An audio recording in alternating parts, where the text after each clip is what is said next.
My pleasure to welcome you back to another episode of Meet Me in the Kitchen. And with me today is legendary music manager, the man credited with the celebrity chef phenomenon. He is the supermensch. He is Shep Gordon. Thank you very much for doing this. Aloha. How are you? Good. Aloha. Thanks for having me on the show. Um, Absolutely. And we're happy that you made time. And there's so many places, given your legendary career, that we could start. But I feel I'd be remiss if I didn't start with where you are and what Maui has been through in the last 6 to 8 weeks. We all saw what happened this summer. How are things going right now in Maui? it's a tough time here. It's a really tough time here. It's like the perfect storm. Um, the fire um, opened up large wounds culturally and historically, and in Hawaii, it's an island culture that was taken over. So there's always been land disputes, water disputes, but they've always bubbled under the surface. This has brought out a lot of the ugliness, unfortunately, but hopefully that will fight our way through it and become a stronger place for it. It's overwhelming need here, but the thing that's been so amazing is to see the support.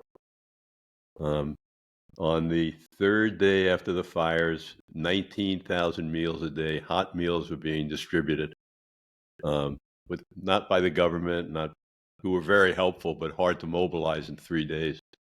3 days, the community came together, local chefs preparing 19,000 meals a day with the help of Jose Andres. Um, the governor um, got really involved in housing. There were about 2,200 houses destroyed. And in that particular area of Hawaii, many of the houses were two or three families, two or three jobs for each of the families. Um, So about 10,000 people were without shelter. 2,200 homes with about 10,000 people.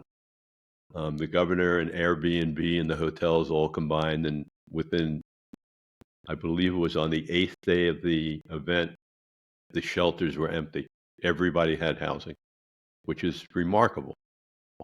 Logistically remarkable, economically remarkable. So, there's been some really good signs. They just extended housing for another, I believe, 6 months for all the displaced people. But it's a tough time. And now choices have to be made about the rebuilding, which brings up all the cultural, land, water issues that have been bubbling under the surface for years. So it's an angrier time, but hopefully the anger will um, produce something better for the people here.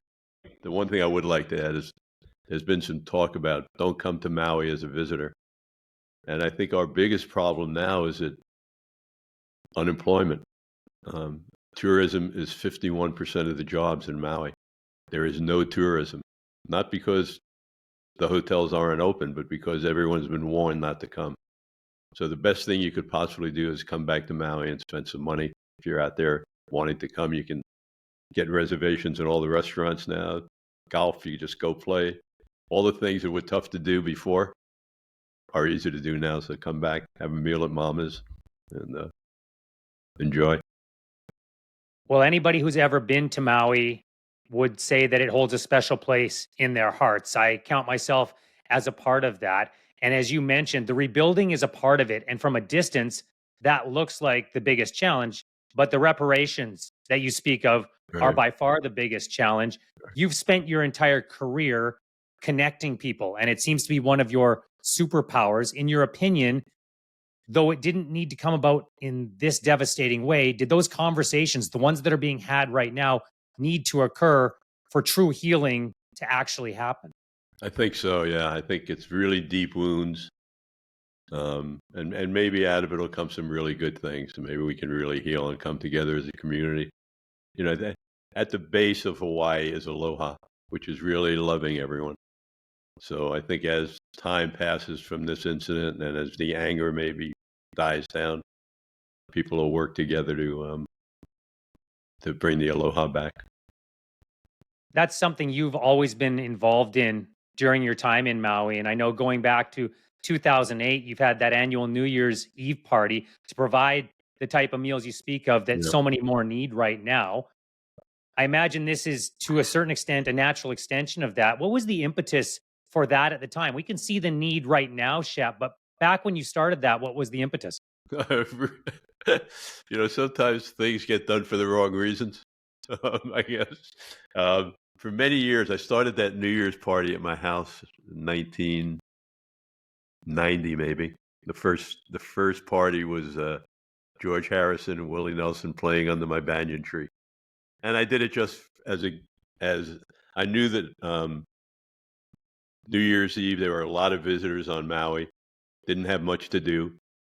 I wanted to share the love of Maui with my friends who came here to visit, and all the musicians who live here felt the same. So we started doing it. And then one year I was, I just had this feeling that, we've done it now for 10, 15 years. They're great parties, but they really need a reason to exist, a bigger reason than just us drinking and having fun. And at that time, I was very active in Tibet Fund, His Holiness's government in exile funding operation. And I went on a trip to Nepal and saw one of the camps that we had sponsored where, as the refugees left Tibet, and a lot of the people in Tibet, cataracts were taking away their sight. And they didn't have the wherewithal to correct it. And cataracts are easily correctable. So Tibet Fund joined with Doctors Without Borders, and for $50 a person, we could give people their sight back. So I said, what a great thing to do for the New Year's party. Let me get a few of the monks here from the Buddhist temple. We'll ask people for $50 donation to come in, and we'll take a picture of the person getting the operation and send it back to the person who put up the $50. So they could really feel good about their New Year's Eve and having done something great. And I got a lot, not a lot, but I had 3 or 4 millionaires who reacted really negatively. I don't pay to go to parties. People pay me to go to parties. And it's $50 for it. And I said to myself that night, I need to do something to filter those people out of my life and out of my parties. And I think what I'm going to do now is make it a pricier event. And people here, the food bank was a thing that was close to my heart. And I said, I'm going to self-filter. I'm going to start charging a lot of money to come. And if you're one of those people who feels, you don't have to support other people, I don't need you at my party. And that evolved. It started at $250, and then last year it was very expensive. But last year we provided 4 million meals to Maui for the year from that one night. I think we've provided about 20 million meals over the years. So I'm really happy about the party, even if it was done for maybe a negative reason, out of anger rather than out of compassion. But Well, that's an interesting evolution of how it's come to be what it is. And even as you describe along the way, finding people that didn't want to serve others and filtering them out in the world of celebrity and musicians and worldwide stars, that must be difficult to do for a lot of people because a lot of people probably get into those professions, Shep, and get swept up the other way, that they're willing to forgive that behavior because they want to be a part of it. Why did you have the sensibility along the way not to be like that? Where does that come from? I don't know, probably my dad. I give him a lot of credit for silently showing me a path of life that was compassionate by example. So I think of him a lot when I'm doing these kind of things. How did he do that? Just in the way he conducted his life. He was kind to everybody. He was compassionate to everybody. He had no resources, so he couldn't do the kind of things that I'm able to do. Because resources can help you, but just the way he lived his life. He was kind to everybody. He helped anybody who needed help in any way he could. Never made fun of anyone. It was an amazing example for me. I think about him every day. What a wonderful gift that he Yeah. was able to give to his son. I know you have a young son. What values would you like him to take from you? I had a beautiful day yesterday. Yesterday was spend the morning in class with your son or your child and the teacher. So it was it was the first time doing that with him. And as we were leaving, one of his friend's fathers came over and introduced himself, and he said, "Hi, I'm Shep." And I said, "No, no, I'm Shep." And he said, "No, no, I'm Shep." So his name actually is Shep. There's two Sheps, which is unusual. And then he said, "My son, we were driving to school today, and my son said, 'You're going to be my friend Benjamin. He's the kindest person I know.'" And that's a 3-year-old. So if that can stay, I will feel like I have done my job. But I don't know if you can teach kindness. You can maybe teach it by example. I don't know if you can teach it by words. I just don't know. It's such an abstract um, path of life. Can you teach service? Because most of your life has been Yeah, dedicated to service. I think you can teach service. Yes, but whether you can teach being of service because you truly feel it, or because you think it's the right thing to do, or because you've been taught it, I don't know. I don't think it matters if you're of service. Whatever the reason you're there is beautiful. But I think people get to it in different ways. Um, it's what I really, I've only been to the academy once, and it was one of the things that I really loved was um, seeing these kids in the most abstract way learning service to the beauty of ingredients and food, and they're definitely being of service when they're standing at their things, chopping and doing things, even though it's fun for them in a game. It leads to being of service. Feeding someone is probably the highest order you can do. I know I was able to cook for the Dalai Lama, and one of the monks told me that that's the most important position in their world is the person who cooks because he feeds the Dalai Lama. Um, and I think that one the beautiful thing about the academy is teaching these kids that they really can affect the path of their lives. You don't have to go to McDonald's to get happy. I perhaps want to revisit cooking for the Dalai Lama, but I do want to specify the academy you're speaking of is Little Kitchen Academy, because with you, the academy could mean the Academy Awards and it could Oh be the no, no, no. Academy Yeah. of Oh yeah. Motion Yeah. Pictures. I know Yeah. what you're talking Yeah. about, No, the but Little I Kitchen Academy has been. I mean, I'm really thrilled to do this because I uh, I want to be a cheerleader. It's so beautiful.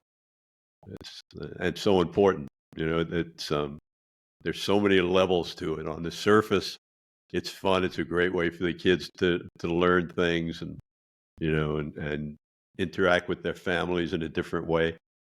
Not just sit down and eat the meal, but really interact during that whole time period. But there's so many levels to it. Um, Appreciation of life at really the simplest level. It's really beautiful. I loved watching it. I haven't seen all the ages. Um, the young kids that I saw were beautiful. I mean, it was just gorgeous. And I serve on the Culinary Institute of America board, and I'm sure I could see those kids like moving, almost like the chart of the gorilla to the human. I could see the path of so many of these kids ending up at something like the Culinary Institute. Um, and what better than to feed people? What better service is there in life than to feed people? very well said. How did Little Kitchen Academy first come into your orbit? Um, I have a friend of mine who is the CEO of Birkenstock, and he sends me shoes for Benjamin, for my little boy. And he knows my passion for the culinary arts. And he said, "Hey, I'm involved with this thing. You should go see it if you're in LA or Canada." So I was in LA, and my favorite dumpling place in the world is in Century City, Din Tin Fung. So when he said it was in Century City, I said, "Oh my God, I can go get dumplings."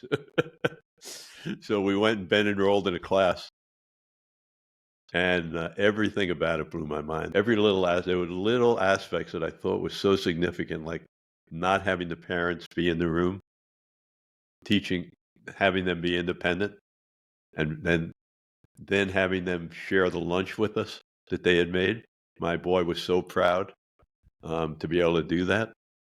Ever since then, he only went to one class because we live in Maui, and ever since then he participates in our meals. He's from that one class. He's more interested.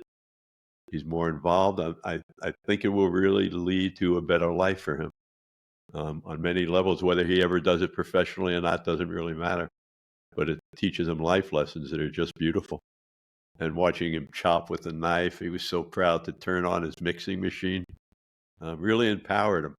Given how much you put into hosting for others and what that means to you personally, that must have been the cherry on top for you at the end of the class, the community table, and all of those children sitting together and sharing their meals together in community. In community and purposeful on a bamboo table made from spare parts. Everything was purposeful. So even if they didn't realize it at the moment, those are the kind of things that seep in. Sort of my talking about my dad's example. Those are the subtle things that seep in. Putting the shoes back in the little place, the Birkenstocks, empowered with their cooking jackets. Just really was really beautiful and had an amazing amount of innocence, which a lot of times in classrooms you don't come across. And the innocence is still there. You've had a gift over the course of your career for seeing what is possible for artists, for chefs, for different creators before they end up becoming worldwide phenomenons in many of those cases. You've seen the magic and just described what you've seen at Little Kitchen Academy. What do you believe that Little Kitchen Academy is capable of? Oh, I think it's a gigantic force. I think it can be in a lot of ways. There's so many issues around feeding people. And as the population explodes, it becomes even more and more critical that people learn how to grow their own foods, learn what they're eating, learn how to prepare things. It's not just about going to a store and buying a box of potato chips. We really can solve a lot of our world problems, I believe, through conscious eating and conscious growing and conscious living and service. And nothing teaches you service more than cooking and serving the meal after it. It hits all the points for me that are important. When I first started with the just one of the things that came into my mind when I was there was when I first started working with chefs. Emeril Lagasse was one of my first ones. And the first thing we did in the commercial world to monetize them was we made up Emeril spices. And he would go bam and throw the spices in. And it worked very well. Our biggest seller of the spices was a school lunchbox at Walmart for the kids to take to school with some of the spices in it. Because the viewership at the Food Network when it first started was a lot of kids, 8 and 10 and 12-year-old kids who would watch the Food Network. So there's always been that connection. It's just nobody's really taken advantage of it. And no one's given it a purpose and a sense. So, when I went to the academy, I said, this is so amazing because if you can start a person young, understanding how to make his life better through diet and sustainability and the environmental impact, all the pieces that they're teaching, we can make a much better planet, which we need to do. Well, and you mentioned something that's really important, I think. It's that osmosis that occurs in that environment that they've created at Little Kitchen Academy, because children don't have these guardrails or barriers to what is possible. They think everything is possible. So when they see a living food wall growing indoors, that doesn't strike them as odd. That strikes them as something that anybody could do anywhere in the world. Yeah. And pick their own stuff and then eat it. And they really get it, see how connected it all is. That they're really, the line between that basil and them is not that gigantic. They both need water. They both need food. They both need sun. They both, they need all the same things. They're born, they die. They're part of the life cycle. You obviously have a passion and a deep love for cooking. How did that develop? My journey was really different. I was always a macaroni and ketchup kind of guy. Make big buckets and Sara Lee cheesecakes. That was sort of my life. And then in the 70s, I was very lucky. I won the Cannes Film Festival. I got taken to a restaurant, and I met the chef who owned the restaurant, who turned out to be the first 5-star Michelin chef in the world, Chef Roger Vergé, but I didn't know it at the time. And when he walked in the room, I got this feeling over myself that this was the man who could show me the path to be happy. I was very happy every minute of the day, but I knew that I was headed for a crash. I was living in a really fast lane. I was managing a lot of big artists. I just won the Cannes Festival, had a nightclub. Drugs were everywhere. I was definitely headed for a crash. And I didn't know how to stop it because I was having such a good time. Every minute was so fantastic. And then this gentleman walked in the room, and for some reason I said, he's got the key to unlock my happiness. And I went over to him and told him that because I was pretty drunk at the time. And he didn't speak a lot of English, didn't really understand me, but allowed me to be a part of his life for a moment. I went to Bangkok with him and went to the dinners that he was cooking. And as a desire to get close to him, he said, if you really want to spend time with me, my language is cooking. Do you know how to cook? And I said, no. And he said, well, if you learn how to cook, you can work with me and spend some time. So he gave me names of some cooking schools. I went to both cooking schools the next year, and that started our journey. And for the next 25 years, we'd spend probably a month a year together. He would take me on a journey somewhere, whether he was cooking in Bangkok, or we'd go tour Champagne, or and he let me into his life. And once I started to immerse myself in his way of life, which was the culinary arts, I found my passion. I never really had it for music or film. I would never put on an album just to put on an album. But when I found cooking, I found what I enjoyed. I could cook 20 hours a day and be really happy. So that was my journey. And through that journey, I realized that the culinary arts were almost considered like, waiters or busboys. There was no separation between the chef and anyone else. They didn't realize what great artists they were. And I had the skill set to make people famous. So that was when I started. I put together about 100 chefs, Wolfgang Puck and Nobu and everybody, and we decided to get famous.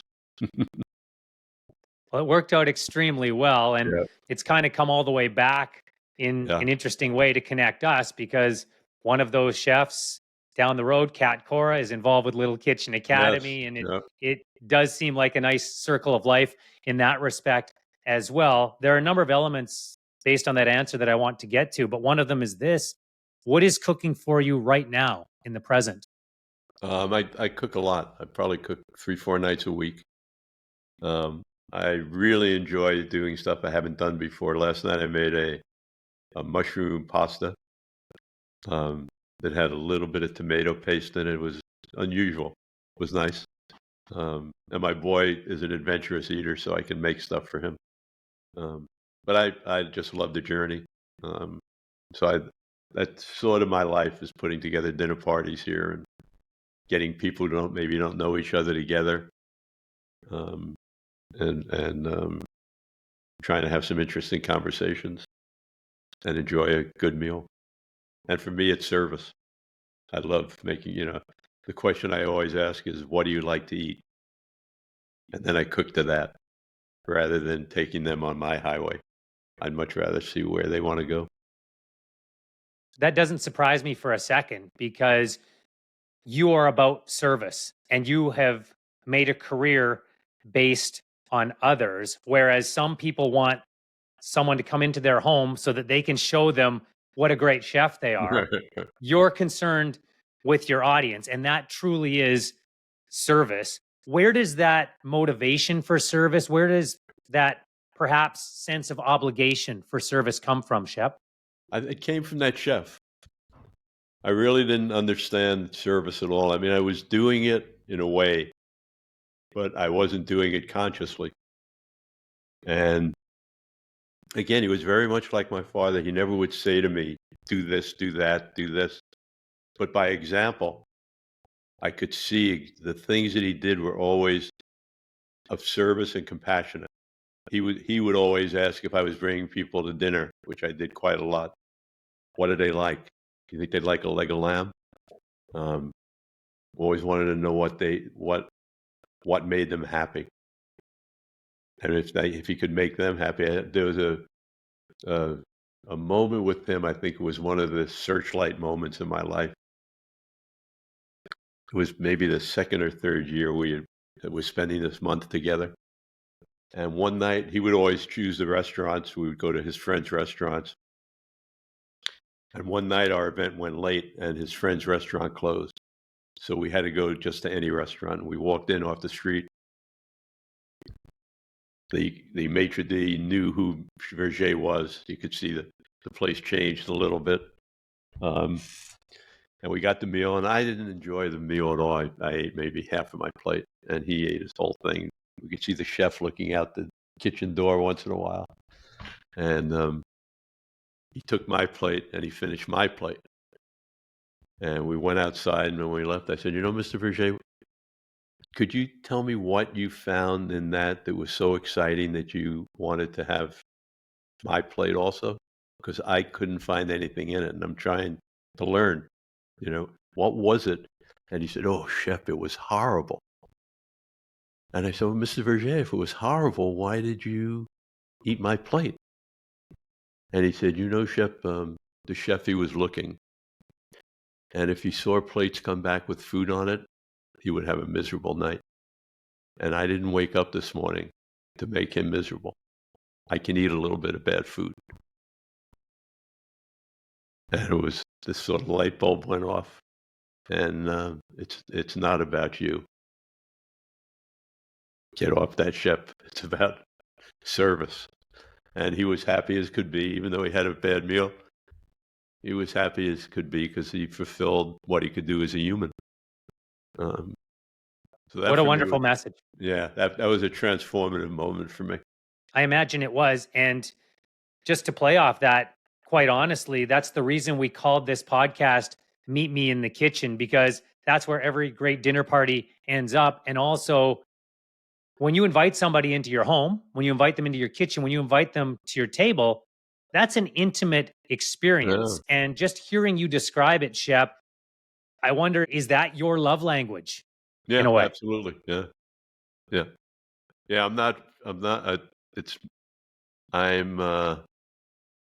That's really well put. I never thought about it like that, but that is, yeah. I'm not as physical as other people. A lot of, it doesn't express itself. That's really where I can express my love fully and unabashedly and without any kind of thinking about who I am or any of those things, the luggage that comes along with all that stuff. For me, I jump into the food and it's about making people happy. Well, I've heard Mike Myers and others say that everyone ends up in Maui in Shep's kitchen. Yeah. He is obviously on that list. So this is a perfect time for me to ask you the question we ask every single person on this podcast. Shep, what is the one ingredient that is always in your kitchen and why? I would say canned tomatoes. Marzano tomatoes, the Italian tomatoes, because I can always make anything good. You know, I could use a little garlic, I could use a little, but even if I get a piece of fish that maybe is a day or two old, if I put it in the tomato sauce and bake it and throw a couple other things in with it, I can always, if I'm running late, those tomatoes, I can make a pasta sauce in a minute and make some. It just seems to fit into even my brisket. When I make a Jewish brisket, I use canned tomatoes in the brisket. So for me, that's sort of a magic. It's sweet without sugar, and it just covers up any mistakes you sort of make on anything. That's great. Well, I guess you've partially answered my next question then, because as you said, you always want to know what others want to eat in your home. If someone is cooking for you, which has happened many times over, what type of food does Shep Gordon want to eat when he goes to dinner? You know, I like anything that's good. I'm not a big butter guy. I have a few things that I'm not big on, but I can eat. But if someone asks me, I usually say I'd rather not have cream, not have butter. Um, Other than that, I like just about everything. I love ethnic foods. Um, I love Jewish cooking. My wife made a tangine the other night, Moroccan. Um, I love all the side fills. Um, I'm just during the COVID pandemic, I focused on Chinese. I made that my mission. I got a big wok, one of those great woks where you put the water in it and you stir. It's a whole other way of cooking. It's really physical. It's really, for any of you that haven't done wok cooking, and if you enjoy cooking, it's really interesting. It's a very different approach, um, and and really healthy. It's just from the way it's all in the preparation, and it all happens fast. Wok cooking is really, you have to be on your game. It's like being a quarterback in a football game, and you have to really be on your game and be prepared and know the plays. And there's no time to lose. But it's for me it's really exciting. I always love Chinese food. In Maui, we don't have any Chinese food, so if you ever get over here, I can whip you up a little egg drop soup and shrimp Cantonese and little lo mein. That sounds wonderful. I am Yeah. going to accept that invitation at Right. the earliest opportunity. I can tell you that right now. And you've actually piqued my curiosity and inspired me, because I have not done that type of cooking, but we actually grew 5 color Chinese peppers in our garden for the Oh, first time great. this year. And it's been a wonderful experiment. So I need to try this, You Chef. should try it. It's really fun. It's a different meditation completely. A very different meditation. So if you enjoy cooking, it's really enjoyable. As we've touched on a couple of different times during this conversation, for most of your career, you were the man behind the people that you helped turn into celebrities or those who encountered Mhm. fame. Because of that movie that Mike Myers made, Supermensch, you have now encountered a new level of fame, something that you didn't really want for Right. most of your career. How have you dealt with that? You know, it's been really rewarding. The fame is at a level where it's not obtrusive. The only people that really ever recognize me are the people who really are deep into the culture of either the music business. So it's not like, if I go to a restaurant with Mike Myers, there's 40 people taking pictures. If I go to a restaurant with my son, I may have one person on the way out who says, "Oh, are you from Supermensch?" So um, and it's brought an amazing amount of situations where I can be of service, um, in a way that's much easier for me. When you manage someone, it's a lifelong sort of commitment. At least it was for me. It's a 24/7. You take on all the problems. You take on all. Whereas, since the thing, I'll get an email or something from someone that wants to talk about, like, there's a woman who reached out to me last week. She has 3 kids who have a gospel group, and they're making some noise. They had a number 10 album and stuff, and she needs some advice on getting to the next step. So I can jump in, be of service to her, but not have to unpack the valise and live with it. Which is really nice for me at my point in my life. So I have, it's been a great experience, and I can't wait for those of you that haven't seen it. The last scene of my documentary is a documentary made by Mike Myers about my life, and it's really his story of my life, not mine. But through it all, he could feel in me this desire to have a child. And the last scene in the movie, I'm walking down the beach, and you hear a voiceover that says, I may have one squirt left in me. And I have a 3-year-old boy, so he was the squirt. I can't wait. I just want to live long enough to show him the documentary when he can understand it. I tried to name him Squirt, but my wife would not have any part of that. No, I imagine she wouldn't. That is great. What an excellent story. That's fantastic. Shep, I hope you take this as a compliment, because you seem like an ordinary person who's lived an extraordinary life. And I say that in an extremely complimentary way. I understand an I extraordinary appreciate life that. Yeah. makes you an Yeah. extraordinary person, but you're very human, you're very relatable, and you've been able to maintain that through all of the fame. And as you described earlier, you got to live a life that many people think they want and they aspire to, but that's not what truly made you happy. As you look Right. back at that extraordinary career, what are those moments and those memories that are actually truly meaningful to you? That's a really good question.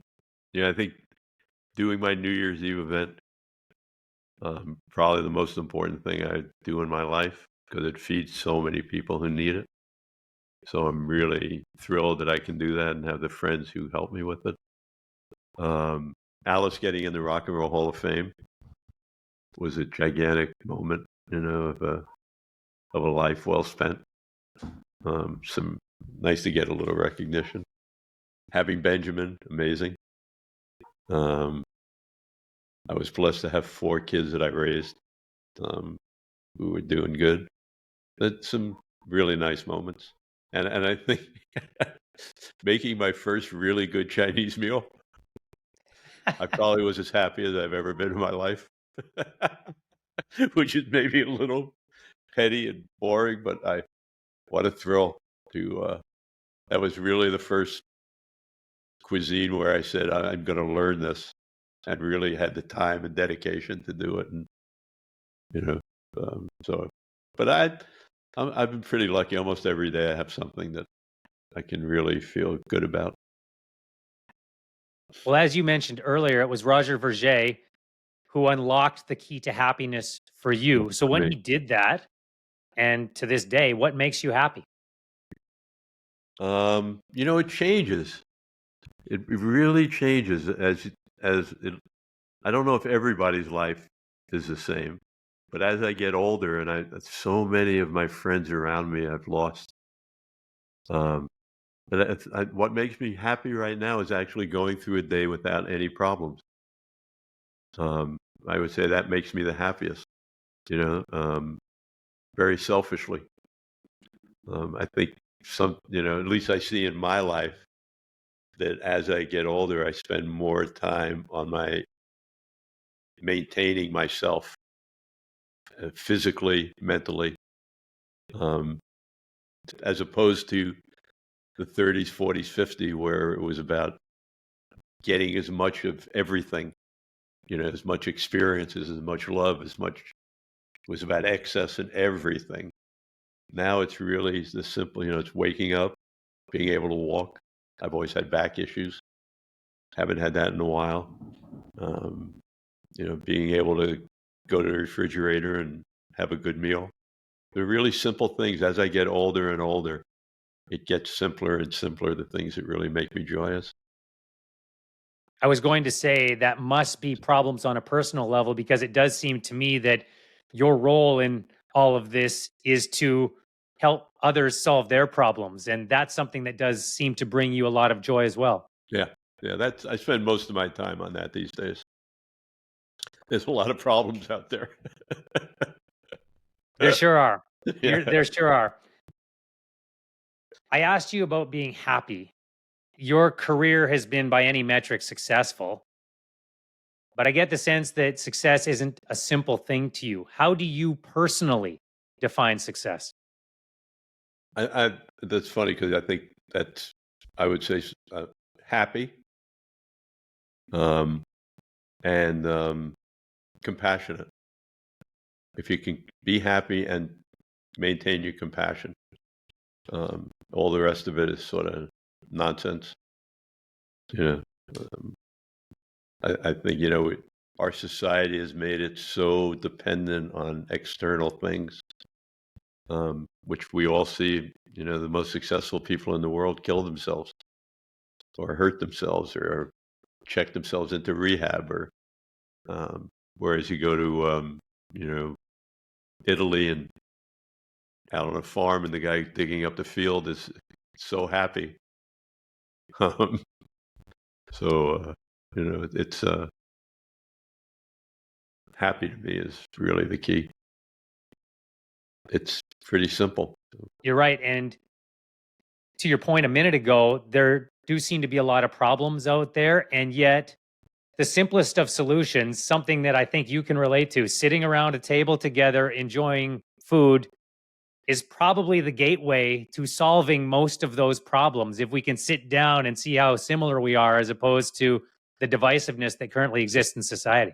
Yeah, no, it really struck me again at the academy, seeing the kids sitting at the table, eating, excited about their food instead of 8 screens watching different violent videos, which is what you see when you go to dinner with most kids. And I'm guilty of it myself. A lot of times I'll let Ben watch his video. But what a joy to see them all sitting there at something they created that they were proud of and talking about it and excited to show it to their parents. And you can really change the course of their lives. I promised I would ask about it again. So, how does sitting at that table that you just described compare to sitting at a table with the Dalai Lama? Um,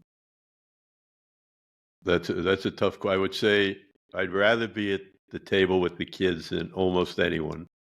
But if there was anyone, the Dalai Lama might be the one. Although I never really trying to think. I don't think I've ever really eaten with them. I haven't. I've always just served them as meals. Um, I've never actually eaten that with them. Um, I, I get the sense that he would fit in at that same table oh, at he Little would love. Kitchen Academy that you Oh did. my God, that would be the dream of his life. He loves kids, and he loves his food. Interesting is his food journey. Like everybody's food journey is so different. When I cooked for him, I assumed it was going to be vegetarian, and not at all. It was beef stew at 5 in the morning, spaghetti and meatballs. He liked heavy foods. Great message. As you said earlier, you got to ask people what they want instead of assuming Yeah. what they want. So one of my first faux pas with His Holiness, I always wanted His Holiness to meet Roger Vergé. So with that as the background, so I sort of had a selfish motive, which motives always end up surfacing at some point. So anyway, I had this selfish motive that I wanted. So I put together a benefit for His Holiness in New York at the opening of the W Hotel. And it was a dinner with Roger Vergé, Nobu, Jean-Georges, Emeril. I can't remember his name, but from Australia, there's this amazing sushi guy who's all of their heroes. He came in, and one or two other chefs. So I had the creme de la creme of chefs. Everybody wanted to meet His Holiness, so everybody jumped in. And I had only been cooking for His Holiness for maybe a year and a half, and I had only been to 3 places with him. So I knew what I was doing, but it was still new. And I woke up in the middle of the night about a week before the event and said, "Oh my God, the dinner starts at 6:30. His Holiness doesn't eat after 5. I now have Nobu. I have all these guys thinking, the way that I pitched it to them was, you're going to be able to feed the Dalai Lama. Your food is going to be in his stomach. And they were all, so it's like, oh my God, now what do I do? He doesn't eat after 5 o'clock. So I called him up. I called his representative up. I never called him up. And I explained the problem that I had and that I really screwed up and it was sold out. Was there any way at all I could get him to drink 6 cups of broth? Because he would drink broth after 5. And they said yes. So I went back to the chefs and everybody made a broth. And I got saved. You always find a way. Yeah. Oh my. But he was so amazing. He was, he always, you become a legend usually for a reason. So, I don't know in other religions, there's no character in the Jewish religion in it that comes, in the Catholic religion, maybe the Pope relates to it. With the Dalai Lama, you have this feeling of, although he's in a human body, his consciousness is so much bigger than any human that I've ever experienced. And it's hard for that to manifest. So, but it always did with him. So, for example, that night, I'm now feeling so horrible because all they're doing is broth. But at least I wanted to meet him. So he had Secret Service, who can be very tough. And I'm holding his hand and we're walking into the W and the kitchen door is over to the right. And I say I don't say where the kitchen is, but I say to the Secret Service, we're going to go in and take a picture with the chefs. And they say, no, you're not. And I said, well, I promised the chefs we're going to take a picture. Sorry, no picture. We're going to the table. And we take about 4 more steps and His Holiness looks at me and says, what's that? And I said, kitchen door. He said, oh, we go. We go when they're all cooking. And he said, come, we take a picture. Saved again. Saved again, man. But that was a remarkable thing. He's the only person I think in my life that I've ever seen really had that sixth sense. It's happened 4 or 5 times with him where people around him would say no. He had no idea of what we were even talking about, but he would, he just knew. He just knows. He's remarkable. I was very lucky. But he would love going to one of the kids' cooking classes. He would have the best time. Oh my God. That's where he wants to be. That's in that pool of innocence is where he would love to live his life. Yeah. That's wonderful. And I do feel compelled to ask as we finish up, who would you most want to have a meal with right now? My dad. I can understand that. Yeah. He's obviously had tremendous impact on your life. You've had such a tremendous impact on so many. Thank you very much for your time. Thank you for choosing to be a part of this, Shep. Mahalo. Thank you. Nice to meet you. Aloha.